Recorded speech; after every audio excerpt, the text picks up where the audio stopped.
हमारी संस्कृति, हमारे संस्कार सदा रहें हमारे साथ। सब्सक्राइब करें तिलक। किसी ने पहचाना तो नहीं? नहीं।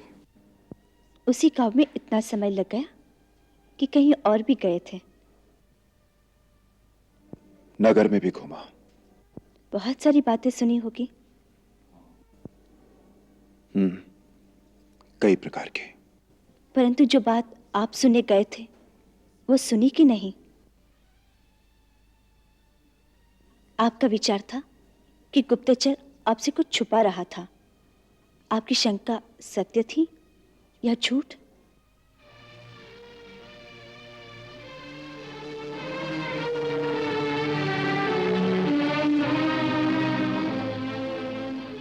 वो सत्य ही कहता था। जनता बहुत सी अनर्गल बातें करती रहती है। जनता की ही बातें सुनते रहे या फिर उस स्त्री के संबंध में भी कोई निर्णय हुआ?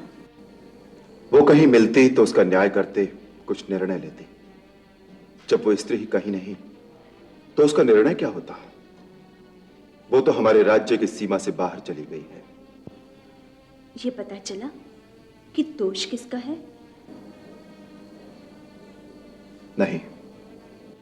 परंतु गांव की जनता किसे दोषी मानती है?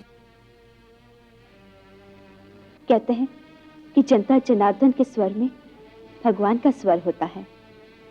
सब जो कहें उसे सच मान लेना चाहिए। नहीं नहीं, ये ठीक नहीं है। क्या ठीक नहीं है महाराज? यही कि जो जनता कहे उसे सच मान लेना चाहिए। नहीं सीते, नहीं। तुम इस जनता को नहीं जानते। जनता से बड़ा स्वार्थी और निर्दयी और कोई नहीं होता। अपने स्वार्थ के लिए वो राजा से उसके रक्त की अंतिम बूंद भी मांग लेती है। परंतु यदि राजा के हित के लिए उसे कुछ त्यागना पड़े तो वो क्षण भर में राजा से मुंह फेर लेती है। लोगों की बातें यदि राजा को सुननी पड़े तो वो न्याय ही नहीं कर सकता। ऐसा राजा तो पागल हो जाएगा।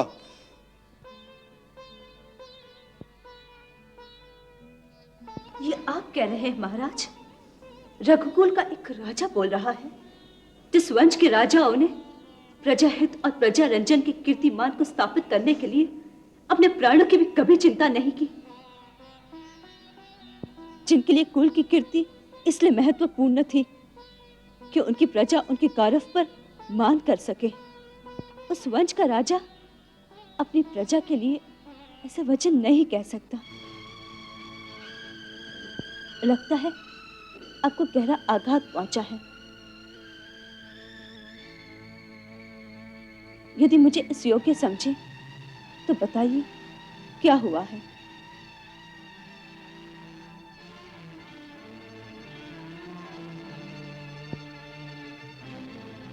नहीं, ऐसी कोई विशेष बात नहीं है।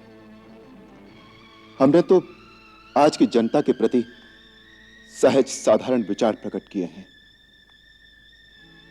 हो सकता है हमारे पूर्वजों के समय में जनता का प्रत्येक व्यक्ति अपने कर्तव्य और अपने उत्तरदायित्व दोनों को समझता होगा।